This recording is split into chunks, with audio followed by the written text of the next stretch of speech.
Meu caro amigo, minha cara amiga, bem-vindos ao canal e hoje a gente vai falar um pouquinho sobre o que é física, introduzir o conceito de movimento.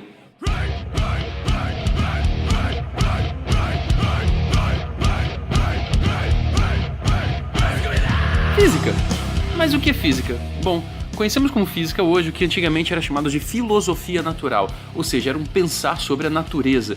É diferente do que é metafísica. Meta significa além. Ou seja, a física é aquilo que estuda o natural. E quando eu digo natural, significa aquilo que pode ser medido, aquilo que pode ser de alguma forma experimentado. Essa palavra vai ser muito importante daqui pra frente. É diferente do estudo do sobrenatural, que não pode ser medido, que está além da física, está além do natural, não pode ser testado, não pode ser experimentado. Imagina um personagem de um livro qualquer que você tenha lido, ou algum personagem de ficção qualquer. Ele pode ser experimentado? Ele pode ser testado? Ele pode ser colocado num laboratório e estudado? Bom, se a resposta for não, é porque então ele é algo que está além da física e não pode ser estudado. Quando eu falo que é metafísico, quando eu falo que é sobrenatural, eu não estou querendo dizer que é exatamente um fantasma. Vamos supor que fantasmas existem, mas você não consegue ver. Só pelo fato de você não conseguir vê-los, não significa que ele seja metafísico. Se eles existem de alguma forma e eu consigo medir, sei lá, eu tenho um aparelho que consegue captar algum tipo de vibração que eles emitem e aí eu falo, ali tem um fantasma. Então ele é sim, pode ser sim estudado pela física, pode ser estudado pois é um fenômeno natural. Na verdade, existem várias coisas ao nosso redor que a gente não consegue ver e é estudado pela física porque elas existem. Os gases que compõem toda a atmosfera ao nosso redor, os micro-organismos, bactérias, vírus, uma série de ondas eletromagnéticas que a gente só consegue enxergar, na verdade, uma faixa muito pequena de frequência dessas ondas que a gente conhece como nuvens, umas centenas de bilhares de neutrinos que estão agora ultrapassando todos os nossos corpos, as distorções gravitacionais, até mesmo as ondas gravitacionais que acontecem e que estão acontecendo agora e a gente simplesmente não consegue ver, mas ainda assim conseguimos experimentar, e por isso é física, e por isso a gente consegue estudá-las. Mas dentro de tantas coisas que a gente pode medir, experimentar e estudar dentro da natureza, o que a gente vai estudar primeiro? Por onde a gente começa? A gente precisa de um ponto de partida para seguir em frente. Peraí, ponto de partida, seguir em frente. Que tal a gente começar por movimento? O estudo do movimento é uma das coisas mais básicas do estudo de física. Se baseia praticamente na nossa percepção, em que a posição de algo pode mudar ao longo do tempo. O exemplo mais comum, você está na sua casa e quer ir para a padaria. Ora, você tem que sair de uma posição e ir para outra. É lógico que para você realizar esse movimento, era um tempo quando você estava na sua casa e é outro tempo, outra hora, outro minuto quando você chega na padaria. Aqui vamos partir de uma noção de que o espaço e o tempo existem. E espaço e tempo são dimensões. Você já deve ter ouvido falar da matemática, né? Existem entidades matemáticas como ponto, que tem 0 dimensões, reta, que tem 1 dimensão, um plano tem 2 e um cubo teria 3 dimensões. Bom, as 3 dimensões espaciais estão associadas à ideia de posição e aquela dimensão temporal, né, está associada à ideia de tempo. Aqui eu não vou explicar muito o que são essas dimensões espaciais e dimensões temporais, a gente vai simplesmente partir daquele pressuposto. Elas existem e a gente vai tirar informações dela. E para continuar, uma pergunta: onde você está? É claro que essa é uma resposta um tanto pessoal. Cada um de vocês que está vendo o vídeo agora pode estar dando uma resposta completamente diferente. Você pode dizer, eu estou no trabalho, eu estou em casa. Você pode dizer, estou vendo esse vídeo no celular, eu estou no banheiro ou na cozinha. Você pode falar onde você está, mas preste atenção, todas, sem exceção, todas as respostas vão se utilizar de uma coisa em comum: um referencial. Na verdade, dizer onde algo está é simplesmente comparar onde ele está com outra coisa no espaço. Por exemplo, imagine esse ponto vermelho. Onde está esse ponto vermelho? Você pode dizer que está na tela do seu computador ou do seu smartphone, mas tenta imaginar que esse ponto vermelho está num grande vazio branco. Dentro do mundo desse ponto, só existe esse ponto e mais nada. E esse mundo é completamente infinito, então não existem nem mesmo bordas que você possa dizer que ele está no meio, ou ele está no canto direito ou no canto esquerdo. Não existem cantos nesse espaço. E aí, como dizer onde está esse ponto, se dentro desse universo não existe nenhum referencial? Vamos colocar um cubo nesse universo. É um objeto sólido com 3 dimensões espaciais. E agora a gente consegue dizer onde o nosso ponto vermelho está em relação a esse cubo, usando esse cubo como nosso referencial.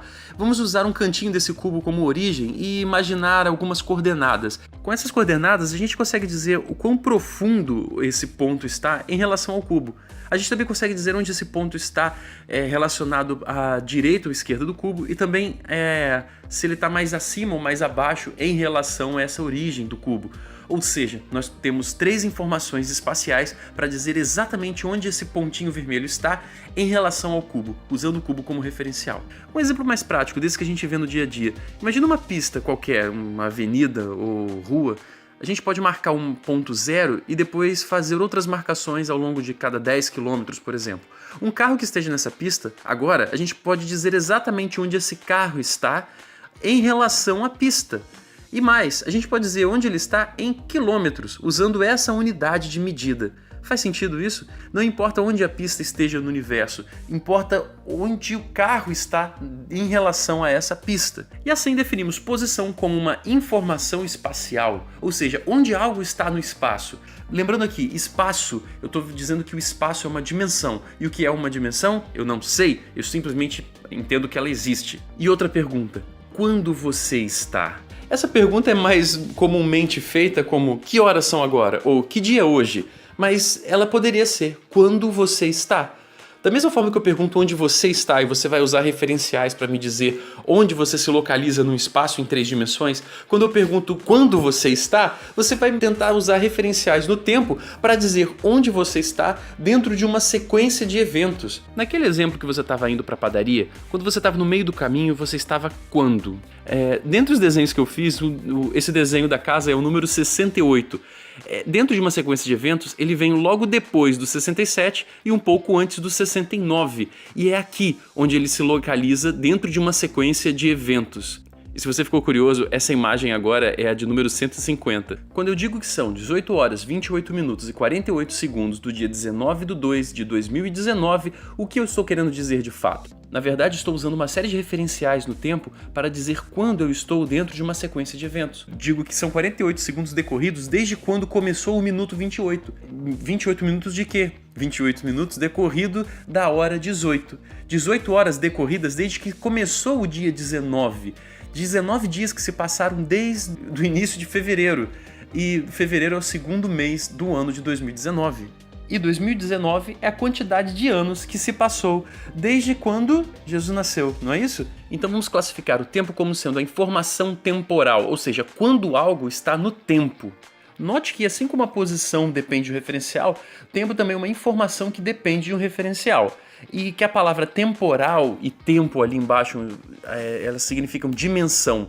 Agora atenção para algo. Posição e tempo são informações, mas não confundir com deslocamento e tempo decorrido, que também são informações, mas que na verdade significam a variação da posição e a variação do tempo respectivamente. É completamente diferente eu dizer que você começou a assistir esse vídeo às 16 horas ou dizer que esse vídeo tem uma duração de 10 minutos. Eu não sei qual a duração desse vídeo ainda, ele ainda não está concluído. Para facilitar as notações matemáticas, nós vamos usar algumas letrinhas. S para posição, T para tempo, e automaticamente ΔS para deslocamento e ΔT para o tempo decorrido, tudo bem? Assim podemos escrever matematicamente ΔS igual a SF menos S0, ou SO. Mas essas não são letras sem sentido, isso significa alguma coisa. Isso significa que o deslocamento é igual à posição final menos a posição inicial. Como entender essa notação, essa forma de escrever? A gente já combinou que o S vai significar posição, mas acontece que ao longo de um deslocamento, um objeto pode ocupar várias posições. Então eu vou precisar de um índice que vai dizer para mim qual é o tipo de posição. Por exemplo, o SF é a posição final, a posição que o objeto ocupou no final de um deslocamento, no final de um movimento. E esse triângulo aí que eu estou escrevendo antes da letra é uma letra também, é o delta, e ele significa variação. Então ΔS é a variação da posição, assim como ΔT é a variação de ΔT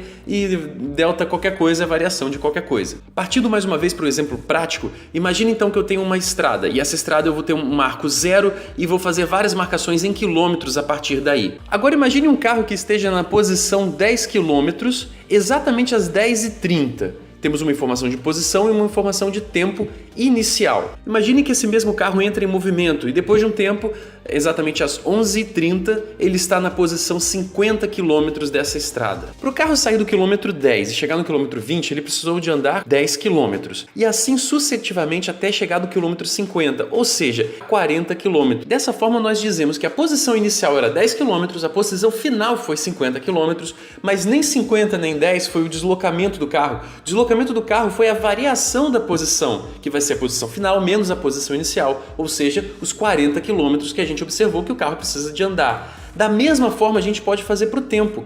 A variação do tempo, ou tempo decorrido, ou ainda a duração do movimento, foi o tempo final menos o tempo inicial. Ou seja, 11h30 menos 10h30, o carro levou 1 hora para fazer esse deslocamento, para realizar esse movimento. Com essas duas informações, de que o carro deslocou 40 km em 1 hora, qual seria então sua velocidade? É natural pensarmos que sua velocidade será de 40 km por hora, que o carro anda 40 km a cada hora que passa. Mas o que significa de fato velocidade? Estamos sim dizendo a capacidade que o carro tem de promover um deslocamento ao longo de um tempo. Essa razão ΔS sobre ΔT é o que define a velocidade.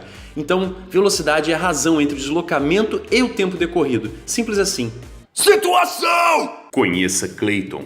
Clayton é um menino alegre e divertido que está caminhando por um calçadão. Inicialmente ele está na posição 0 metros, mas isso acontece por pouco tempo, já que meio segundo depois ele já ocupa uma posição 1 metro à frente. Se continuar assim, sabemos que Clayton irá atingir posições cada vez mais distantes da sua posição inicial. Também podemos notar que a sua variação é uniforme, ela não varia aleatoriamente, e sim segundo uma regra linear. Se Clayton continuasse com essa velocidade, onde ele estaria quando o tempo marcasse 8 segundos? Ora, a gente pode usar a própria equação da velocidade para chegar nessa resposta. Então estaria em 16 metros. Ou melhor, ele estaria 16 metros à frente do marco zero, de onde ele começou o movimento lá atrás. Ninguém segura Clayton. Mas imagine uma outra situação onde Clayton agora tem uma bicicleta. No instante 0 segundos, ele está na posição 0 metros. No instante 1 segundo, ele está na posição 1 metro. Em 2 segundos, ele já está na posição 4 metros. Isso porque Clayton está pedalando cada vez mais rápido. Percebemos que a velocidade de Clayton aumenta cada vez mais. Então vamos fazer algumas contas. No primeiro segundo, ele deslocou 1 metro e passou 1 segundo. Sua velocidade, então, a gente pode calcular 1 metro por segundo. Em um segundo momento, ele saiu da posição 1 metro e foi para a posição 4 metros, ou seja, o seu deslocamento foi de 3 metros em apenas 1 segundo. Sua velocidade seria de 3 metros por segundo. Se fizermos isso para o terceiro momento, ele teve sua velocidade de 5 metros por segundo. Repetindo os processos, nós vemos que a velocidade fica cada vez maior, 7 metros por segundo, 9 metros por segundo. Mas outra coisa também podemos perceber. A variação da sua velocidade do primeiro para o segundo momento foi de 2 metros por segundo. A variação da velocidade do segundo para o terceiro momento também foi de 2 metros por segundo. A velocidade variou, mas variou uniformemente. A gente percebe facilmente que a velocidade foi sendo acrescentada 2 metros por segundo a cada segundo. E esse é o conceito que a gente chama de aceleração. É a razão entre a variação da velocidade pelo tempo decorrido. Ou seja, a aceleração é a taxa de variação no tempo da velocidade. A velocidade é a taxa de variação do tempo da posição. Em outras palavras, a aceleração é o quanto varia a variação da posição. Nunca confundir, a aceleração não é o que muda a posição. A aceleração muda a velocidade, que por sua vez muda a posição. Isso faz toda a diferença. E se a posição a gente media em metros ou quilômetros ou qualquer outra unidade de medida extensiva, já que nós calculamos a velocidade fazendo uma razão entre a posição e o tempo decorrido, a unidade de medida de velocidade será então metros por segundo, mas a aceleração é a taxa de variação da velocidade no tempo, assim como a velocidade é a taxa de variação da posição no tempo. E se a velocidade é metros por segundo, a aceleração não pode ser algo diferente senão metros por segundo ao quadrado. Isso porque a aceleração é uma medida de quanto a velocidade varia ao longo do tempo. Quanto que a velocidade varia em 1 segundo. Matematicamente, podemos escrever metros por segundo como metros por segundo ao quadrado. Mas atenção para uma coisa. Aceleração não é velocidade. Eu vou deixar meia hora nessa tela para ninguém mais confundir velocidade com aceleração. Brincadeira. Muito obrigado por assistir esse vídeo até o final. Se ele foi de grande ajuda, eu fico muito feliz. E até a próxima, onde nós veremos funções horárias, interpretação gráfica do movimento e algumas classificações de movimento.